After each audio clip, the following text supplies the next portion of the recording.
Eh bien, bonjour à tous. On se retrouve aujourd'hui, ou plutôt on se trouve, c'est un début pour moi.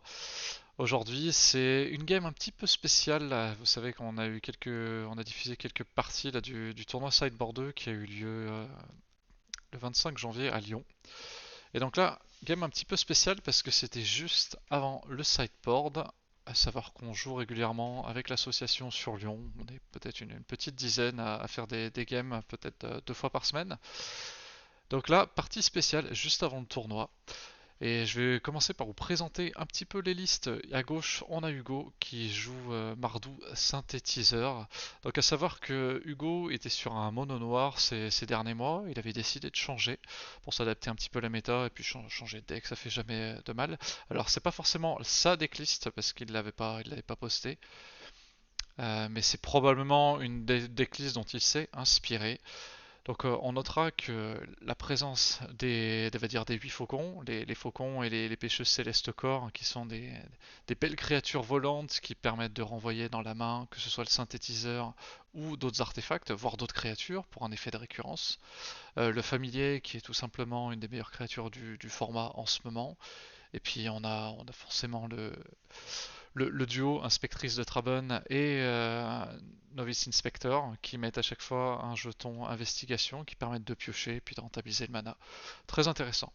La liste est vraiment bien fournie en cartes parce que ça joue très souvent des Galvanic Blast. Certaines listes aussi enlèvent des Snuff Out pour mettre des Cast Down par exemple, ou vont jouer des Foudres, vont jouer des Cast Into the Fire, des Charmes de Traben.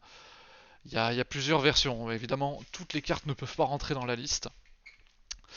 Et à droite, on a du coup Benjamin avec un mono bleu terror assez classique. Donc ça c'est sa liste et Benjamin c'est moi. Donc je suis sûr que c'était bien celle-là en tout cas.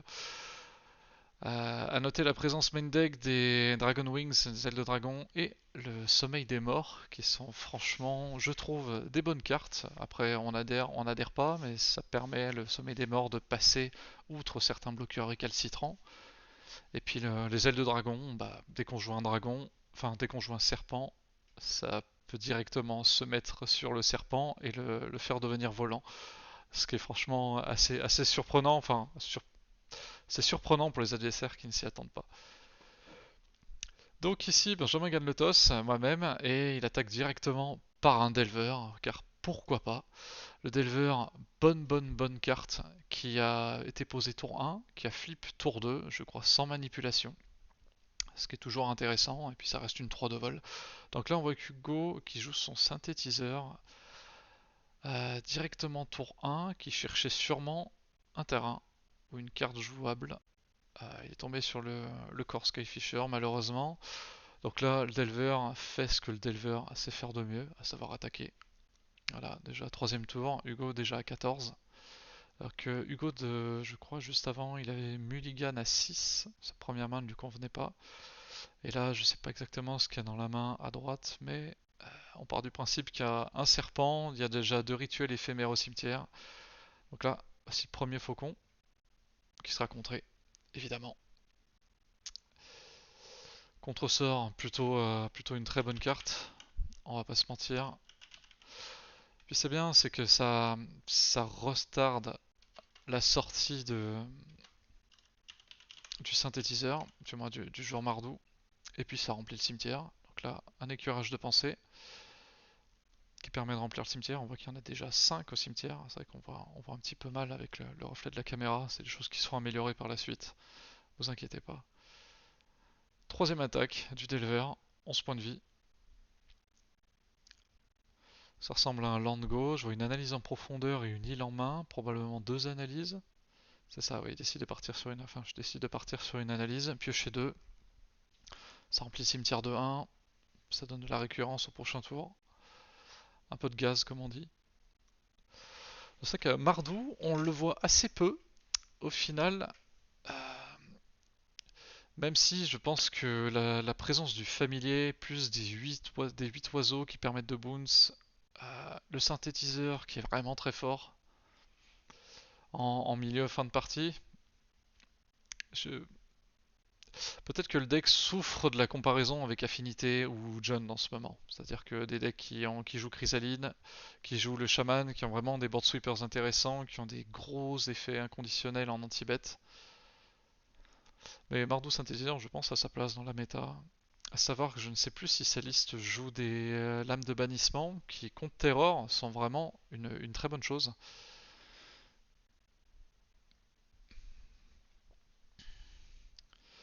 Donc ici, Brainstorm pour essayer de sculpter la main. Je vois deux boomerangs en main. Il doit rester une analyse en profondeur, manifestement. Je suppose, non sans mal, qu'il doit y avoir un serpent ou deux dans le tas.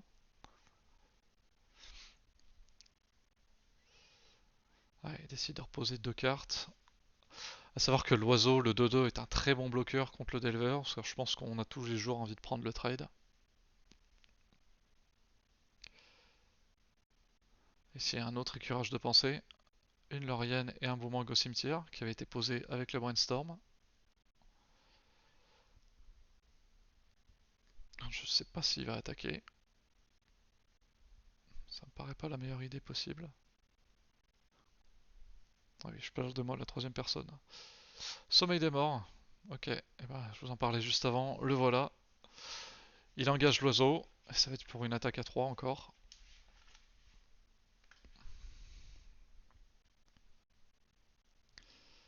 Sachant qu'il reste un mana à Hugo, mais il me semble que c'est du blanc-noir tout en haut.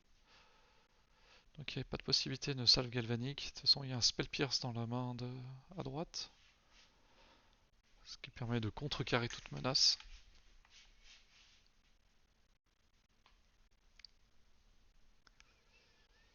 Hugo m'avait avoué après coup que il y a pas mal de choses à faire dans le deck, et c'est pas évident, lui qui avait l'habitude de jouer un deck beaucoup plus direct.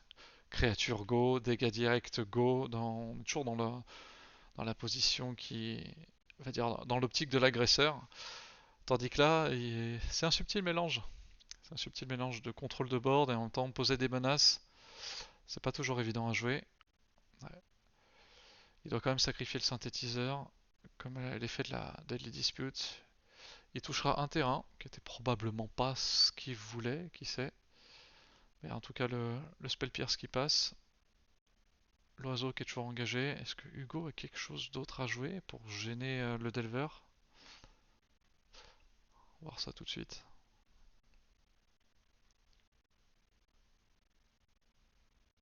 Oui, il y a quelque chose. Probablement renvoyer un terrain. Ouais, logique. Donc le combo, le faucon et le corps Skyfisher qui font sensiblement la même chose. Le faucon c'est une 2-2 vol pour 1. Et il faut renvoyer un artefact que vous contrôlez dans votre main, sinon vous êtes obligé de le sacrifier. Alors ce qui est très pratique, et puis quand on n'a pas d'artefact comme la source de Sani, les Lambas et compagnie, on peut toujours envoyer un terrain pour le reposer le tour d'après, ou bien si on n'a pas chopé notre terrain, ça nous permet de le jouer, de renvoyer le terrain pour rejouer le terrain, pour rejouer éventuellement autre chose derrière. Et ici on a la pêcheuse Céleste Corps, qui elle a fait sensiblement la même chose, sauf que ce n'est pas conditionné uniquement aux artefacts, mais aux permanents qu'on contrôle. Donc la créature coûte un de plus, mais elle a un d'endurance supplémentaire, et on n'est pas obligé de renvoyer des artefacts. On sait très bien pour Boons des créatures par exemple, style les inspectrices. C'est aussi joué en combo répétitive avec l'augure des morts, Omen of the Dead. Là je crois que le bleu cherche juste à gagner du temps, et 5 points de vie. Qu'est-ce qu'il y a pour un mana? Un autre Delver, et une terreur. Je pense qu'on prépare le létal au prochain tour.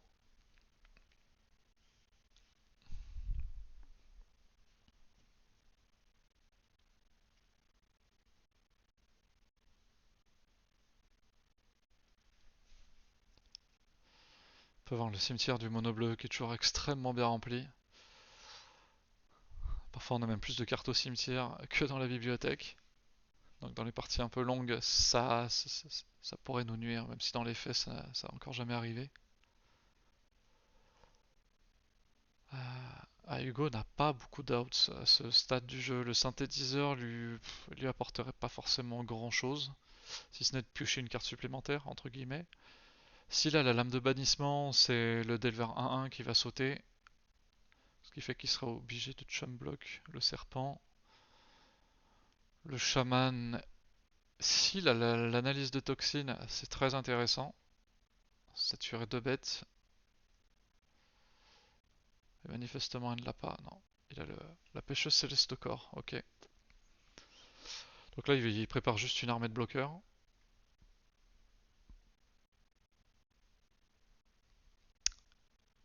La carte, l'upkeep, qui n'est pas un rituel en éphémère. Donc le Delver qui reste 1-1. Là, je pense que... Ok. Il fait l'échappée du sommeil des morts. Il va même le faire deux fois. Ouais, il paye 6 parce qu'on peut le faire. Alors à savoir que le sommeil des morts, carte franchement sous-évaluée, qui est pas forcément assez jouée à mon goût. Vous payez 1, vous engagez une créature, se dégagera pas pendant la prochaine étape de dégagement. Et c'est surtout ça à l'échapper. Donc on peut payer 3, exiler 3 autres cartes du cimetière et la jouer. Mais c'était pas un coup de flashback, donc la carte n'est pas exilée, et l'effet, vous pouvez vraiment le faire autant de fois que vous voulez à partir du moment où vous avez le mana nécessaire. Donc là, il décide de bloquer comme ça. Il prend 4. Je suis étonné qu'il... Je suis étonné qu'il sacrifie pas un artefact pour tuer le Delver 1-1. Je pensais qu'il l'aurait fait à mon entretien, avant que je révèle la carte, éventuellement.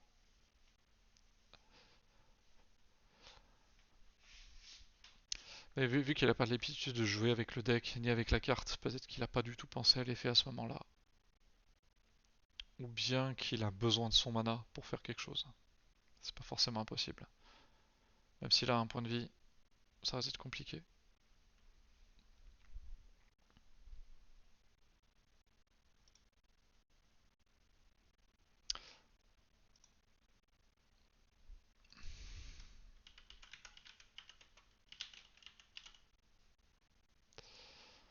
Bon, Daily Dispute, hein, qui est la carte la plus jouée du format. Vu la quantité de decks qui jouent noir, que ce soit affinité, et puis c'est pas joué dans Dimir ceci dit, mais tout ce qui est Jund, Affinity, et ainsi de suite. Même Mardou du coup le joue, hein. Même Ortsov, le blanc, la version blanc-noir avec la lame de bannissement, la joue souvent x4, x3, x4 minimum. Il y a plusieurs autres cartes qui font le même effet, qui sont du coup un petit peu moins jouées, comme celui-là, Eviscerator's Insight, qui lui est davantage joué dans des June où les parties sont plus longues. Alors évidemment, il y a 4 Daily Disputes en main deck, mais il y a souvent aussi cette carte-là en 2 ou 3 exemplaires. L'avantage, c'est qu'il y a le flashback, donc c'est la rejouabilité de la carte, forcément, ce que ne possède pas Daily Dispute. Mais Daily Dispute est très bonne dans les decks bi ou tricolore, car elle crée un token trésor à sa résolution, ce qui permet, et ça arrive régulièrement, d'aller chercher le mana nécessaire, ou le mana qu'on n'avait pas jusque-là. Sinon, je crois qu'il y a le Fanatical Offering aussi qui est joué dans certaines listes.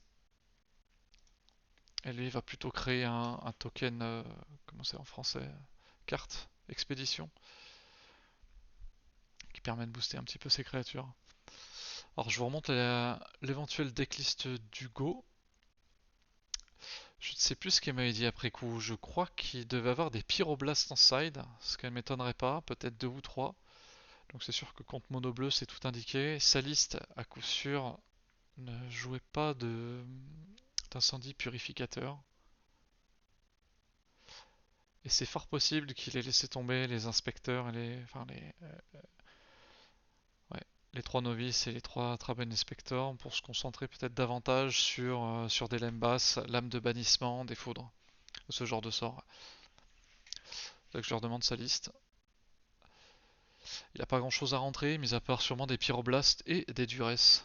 Charme de Traben, je sais pas s'il en jouait aussi dans son deck, en main deck ou en side. Une carte excellente dans le format, qui pour moi c'est un x2, x3 en main deck dans tous les decks blancs. La carte est vraiment trop forte et très, très polyvalente. Vous jouez contre des decks, des archétypes basés sur le cimetière. Son effet qui exile le cimetière d'un joueur est très intéressant. Le fait de pouvoir détruire un enchantement, c'est incroyable aussi dans certains matchs. Et enfin, le fait de pouvoir mettre des créatures, mettre des dégâts à une créature, ça arrive très régulièrement qu'on s'en serve simplement pour cet effet-là, même si en général le deck a déjà des Galvanic Blast ou des cast down à cet effet. Donc on va plutôt privilégier les autres effets du charme de Traben. Mais c'est du x4 par exemple dans la version Mono White, Winnie White avec tous les volants du jeu. Et de mon côté, j'essaie de me souvenir ce que j'ai rentré comme carte contre son deck. Probablement les annuls et les sabotages d'acier, les cassations et sabotages d'acier, qui sont des très bonnes cartes contre les artefacts. Alors le style sabotage qui est peut-être un peu moins joué en ce moment, mais il a quand même un avantage, c'est de pouvoir remonter en main un artefact qui a été posé. On sait tous que Mono Bleu a du mal quand les cartes touchent le board, parce que il y a très peu d'outils de gestion.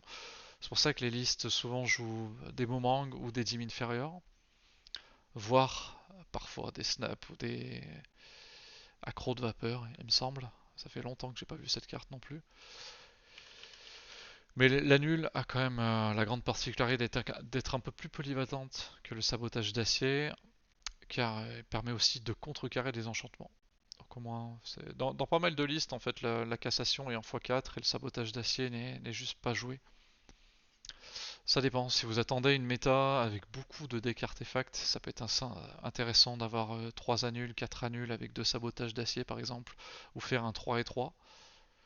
Dans une méta plus ouverte, peut-être que rester simplement un 4 cassation et avoir un sideboard un peu plus ouvert contre d'autres archétypes contre lesquels on a du mal, ça peut être plus intéressant. Donc j'ai probablement rentré les annuls et les sabotages d'acier contre Hugo. Et après, ce que j'ai sorti, euh, je sais pas si j'ai tant de choses que ça à sortir en fin de compte, hein. Je trouve que les Dragon Wings sont intéressantes dans le match-up parce que donner serpent assez volant, ça peut permettre aussi de bloquer si jamais l'adversaire fait une très bonne sortie.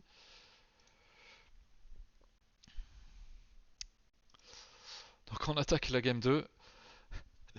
Une nouvelle sortie d'Elver Tour 1, comme on les apprécie, comme c'est toujours très intéressant. Est-ce que le Delver flip cette fois? Le Delver ne va pas flipper. Je sais pas si j'avais un brainstorm en main. Quoi qu'il en soit, la pression n'était pas forcément très forte. Deuxième Delver pour un mana, ok. On est sur une bonne sortie du côté du joueur français. Le Delver, carte sortie, je sais plus en quelle année, mais je crois que ça remonte à 2006, 2007, 2005. Donc Hugo qui joue à son troisième tour, parce qu'il a raté un terrain.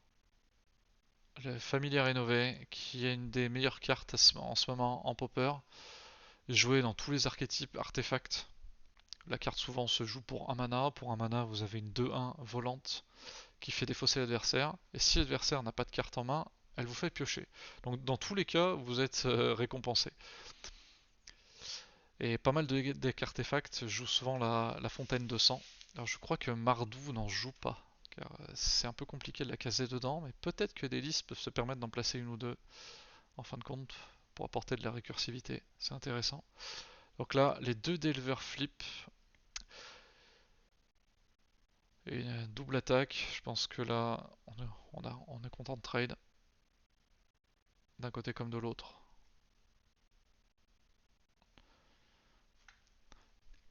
Alors, écurage de pensée, savoir que le mono bleu joue 4 écurages de pensée et 4 notes mentales. Note mentale, la carte qui était sortie il y a pas mal d'années aussi, hein. Je crois que c'était en 2001, 2001, 2001, 2001, à jugement.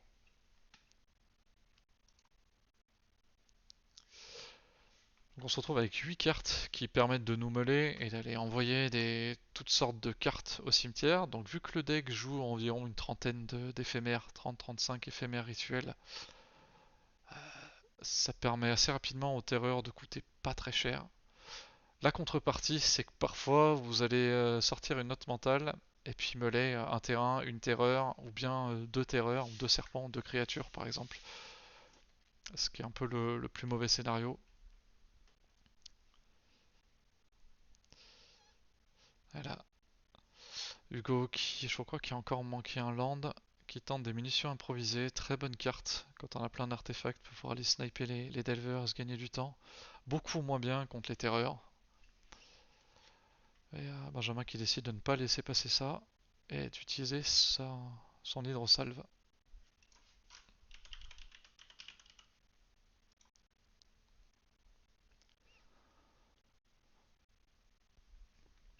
Alors ici on a un nouveau bloc.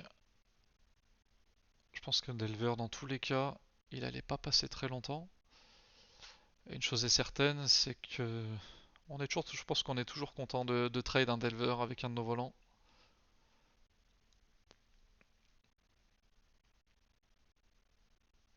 Et la terreur pour un mana. Et voilà, les fameuses ailes du dragon dont je vous parlais tout à l'heure. On va les voir en action ici. Donc c'est une carte, on est toujours content de la meuler avec les notes mentales. On va souvent chercher à utiliser le brainstorm pour la mettre au-dessus du deck et la meuler ensuite avec soit les curages de pensée, soit la note mentale. Et si on a le mana ouvert en fin de tour ou au début de son tour, on peut tout à fait payer 2 pour la recycler. On va piocher une carte et le but c'est de jouer un serpent derrière et de ne pas oublier le trigger, très important. Ça m'est déjà arrivé quelques fois.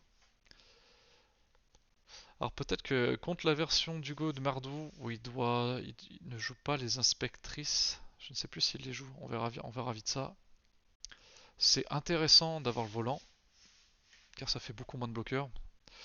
La Terreur qui était très fort dans la méta il y a encore 6 mois, que ce soit la version mono bleu, Dimir ou Izet, qui est un petit peu tombée, qui est toujours bien jouée, mais qui a perdu 2-3% en termes de représentation. Il y a de plus en plus de bloqueurs. Donc là, Hugo qui a joué son faucon, Benjamin qui s'est défaussé du Nil. Je pense qu'elle lui est pas nécessaire. C'est toujours bien quand on sait qu'on va jouer contre affinité avec des faucons, de garder des cartes en main dont on est sûr qu'on n'a pas l'utilité immédiate. Il n'y a rien de pire d'avoir une carte en main qui peut nous servir et de devoir se la faire défausser à cause du faucon alors qu'on sait qu'il arrive. Donc là, un autre écurage de pensée qui aura mêlé un Delver et une Laurienne révélée. Hugo qui a décidé de laisser passer les 5 points, qui va commencer à construire un board pour la suite. Car il n'est pas vraiment en grand danger immédiat. Je crois que Benjamin, il n'y a plus qu'une carte, 2 cartes en main. Hugo en a 4. Avec 4 mana.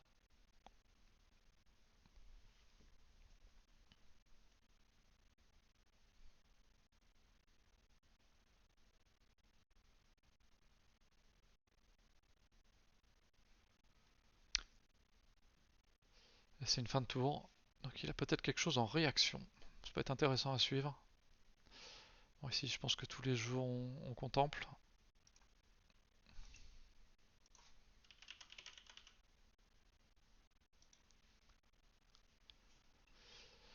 La pondeur, très très bien. Et qui n'est pas forcément jouée dans toutes les listes mono bleu. Car il y a vraiment beaucoup de cartes qui ont du mal à rentrer dans le deck, malheureusement. Mais la contemplation ajoute pas mal de flexibilité. Donc là, il y avait une attaque. Je crois que Hugo bloque avec son oiseau et décide de jouer la Galvanic Blast. Je crois qu'à ce moment-là, je lui demande s'il veut payer la ward. Et je mets le contre-sort en réponse. Donc c'est la double peine. Ouais, il perd sa Galvanic Blast et son oiseau. Je pense qu'on se dirige tout droit vers une fin de partie. Mais après, on n'est pas à l'abri d'un chaman avec une toxine. Je crois pas qu'Hugo la joue. Ceci dit, de mémoire, on me semble pas l'avoir vu. La Deadly Dispute qui est vraiment bien jouée. Il sacrifie un terrain, mais il le récupère entre guillemets en posant le trésor. Ce qui serait le mieux pour lui, ce serait d'avoir. Il va jouer quoi? Une source de Sani pour piocher. Ok. Je pense qu'il a pas trop le choix s'il fait ça. C'est-à-dire qu'il va prendre 5 dégâts au prochain tour.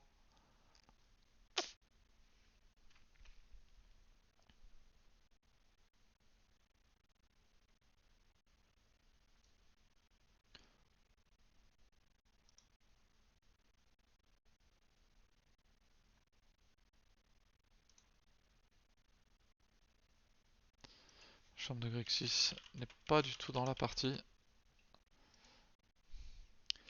Ça c'est une réédition du Grand Fourneau. Et pour le mana rouge, il sortira un synthétiseur et il arrivera à craquer son trésor pour rejouer le familier. Je crois que Benjamin se défausse du coup de l'analyse en profondeur. On est toujours content de s'en défausser de cette carte, surtout quand on n'a pas 4 mana. Donc là, une attaque. Je pense qu'Hugo va prendre, c'est logique. Ouais, le flashback de l'analyse en profondeur.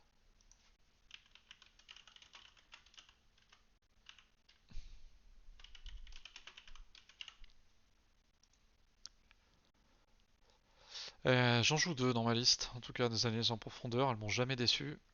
Alors évidemment, quand on tombe contre des decks très aggro, style Kuldota ou des Madness, on les décide tout de suite. Car la mêlée est toujours intéressant, payer 3 points de vie pour piocher contre des decks aggro, dégâts directs, c'est pas vraiment ce qu'on cherche.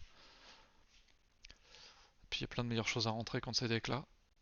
Mais globalement, dans des parties mid-range, des parties qui s'étendent un peu, toujours très intéressant d'avoir des analyses en profondeur.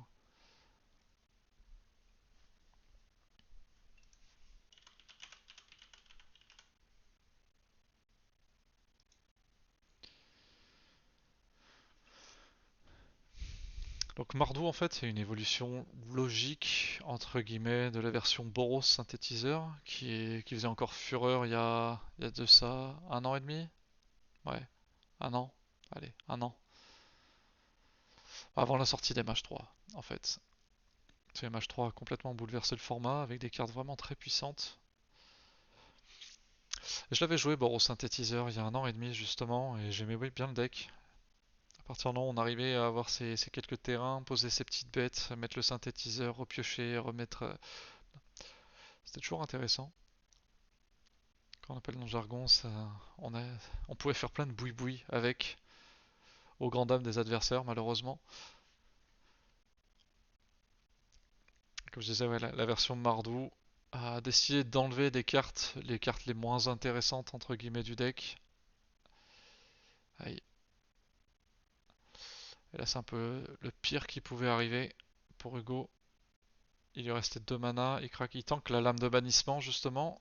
Donc il en joue bien dans le deck. Je ne sais pas en combien d'exemplaires il la joue, ceci dit.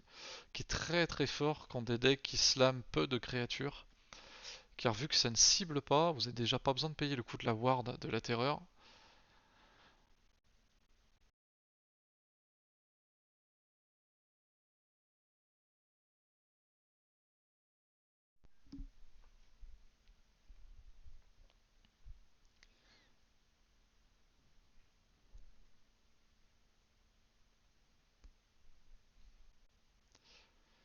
Ouais, Benjamin avait anticipé.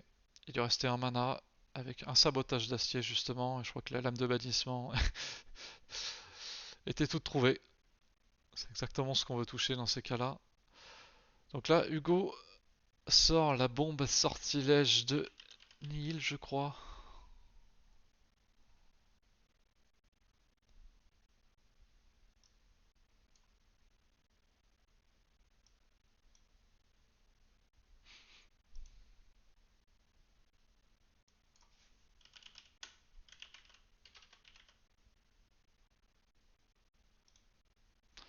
Celle-là même.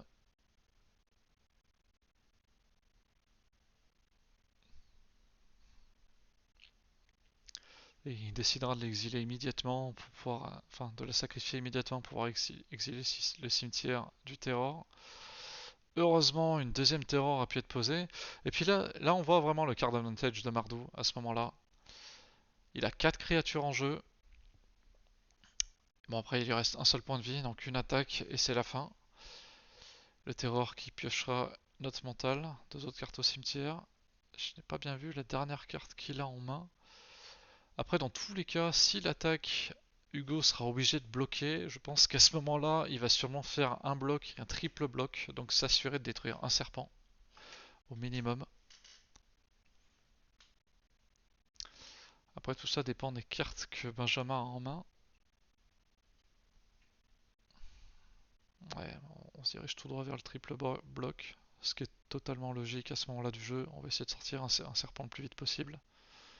car on a des cartes en main, donc je suppose qu'il peut se relancer un petit peu. Voilà, s'il y a un boomerang en main, c'est compliqué.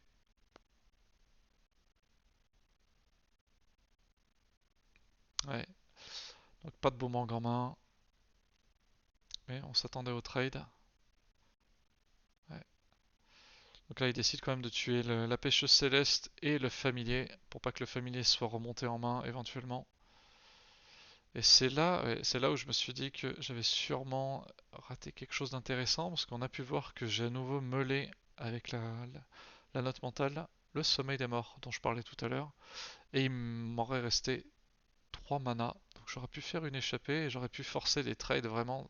Bah, j'aurais pu tuer 2 créatures, clairement, sans contrepartie. Là, Hugo qui pioche le chaman.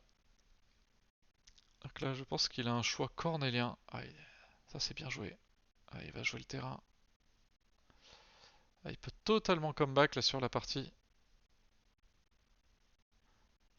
S'il sacrifie pour le chaman,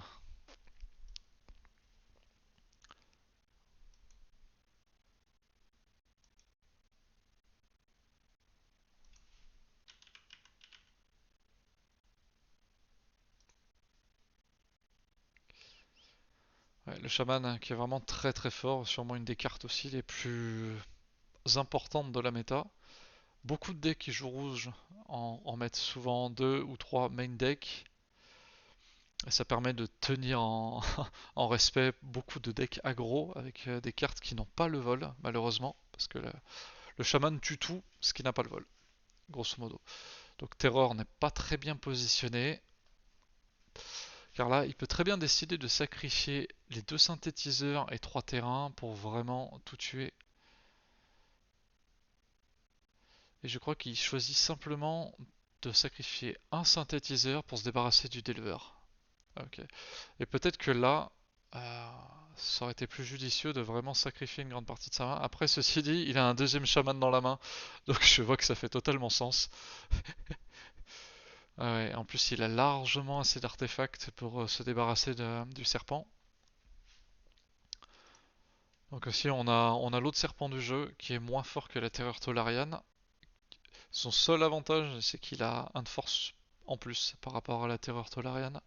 Mais dans tous les cas, il coûtera 2 bleus, alors que la terreur n'en coûte qu'un et il n'a pas la ward, celui-là. Mais ça reste une belle bête. Pour 3 mana, il fait l'échappée. Donc j'exile 3 cartes. Ouais. J'engage le serpent à ce moment-là. Là, si j'ai un autre terrain en main, ça peut être intéressant de le jouer pour pouvoir faire une deuxième échappée. Ouais, c'est exactement ce qui se passe.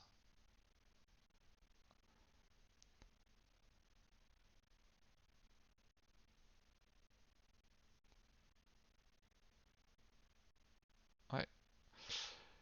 Là, Hugo, il va décider de sacrifier 5 artefacts, logiquement. Ouais, 3, 4, 5. Ouais. Il sacrifie 5 artefacts. Lame de bannissement qu'il ne pourra pas jouer, mais au moins il se débarrasse du serpent. Donc là, on a l'impression de jouer en pré-moderne et qu'il y a un Armageddon qui est passé et qu'on se relance doucement. Donc là, Hugo est à nouveau dans une position en fin de compte qui est vraiment pas mal. Il a un oiseau, il a une source de Sani, il a une card advantage. Là, c'est le top deck pour Terror. Une note mentale. Qu'est-ce que va donner une note mentale? Créature? Analyse en profondeur. Ok. Donc, je suis en train de refaire ma main. Ouais, il reste pas vraiment de terrain. Je vois un brainstorm en main et un contre-sort. Ça peut vraiment permettre d'aller piocher, d'aller chercher ce qui manque pour pouvoir poser des menaces. Là. Ouais. 13 HP. Ça descend, ça descend.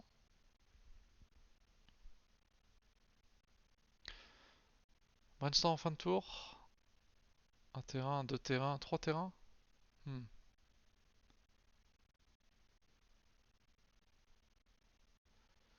Pas très intéressant tout ça. Alors après, il y a quand même un gros avantage, c'est qu'il y a un flashback de l'analyse en profondeur qui permet d'aller chercher deux autres cartes, donc on sait que la prochaine doit être un terrain. Et ensuite, une Laurienne. Je sais plus si j'avais landé à ce moment-là.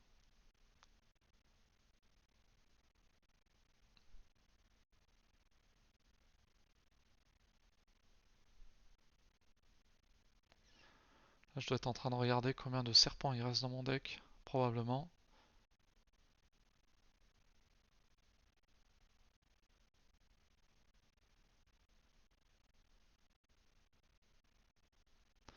Ouais, et Hugo qui avait seulement fait un tour très rapide avant. Il avait juste attaqué, d'où les 8 points de vie. On a l'impression que j'étais en fin de tour et que j'ai attaqué, enfin que j'ai pioché et puis que c'était à nouveau la fin de tour. La Laurienne révélée, qui permet de remplir la main de manière assez intéressante. Je vois que j'ai un terrain. Est-ce que j'ai pioché un serpent? Ça c'est la question. Ah, le mieux là ce serait de jouer un serpent et d'avoir un contre-sort derrière pour le protéger. Oui, il y a un serpent. Et j'ai les deux manas pour le contre-sort. Donc Hugo, s'il n'a pas de créature, il va être obligé d'autres créatures, il va être obligé de garder son faucon en bloqueur et de l'envoyer au charbon, malheureusement. Donc un nouveau terrain pioché pour changer.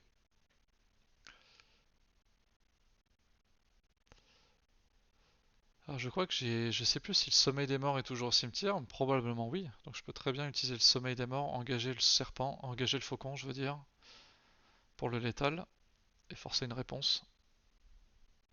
Parce qu'il a probablement une seule galvanique en main ou une foudre ou un casse-down. Ouais, c'est exactement ce que je vais faire. Le coup d'échappée.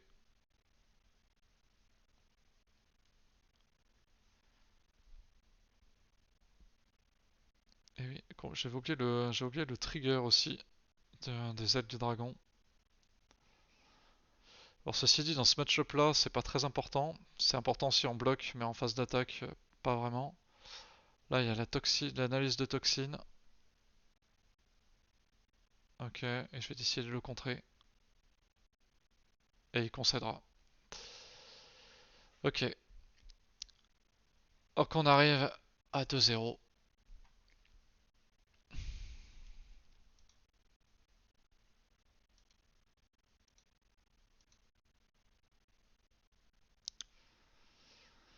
Victoire un peu nette et sans bavure. Je pense qu'il y a eu peut-être un ou deux misplays d'un côté et de l'autre, un oubli de trigger. Et comme je disais, les ailes du dragon dans le match-up, vu qu'il y a une douzaine de créatures volantes en face, ça va être compliqué de passer par les airs quand il y a déjà que ça dans le deck. Mais dans pas mal de match-up, en fait, c'est très intéressant. Bon, bah écoutez, je vous remercie d'avoir suivi et puis on se retrouve à très bientôt pour les prochaines parties commentées. Salut!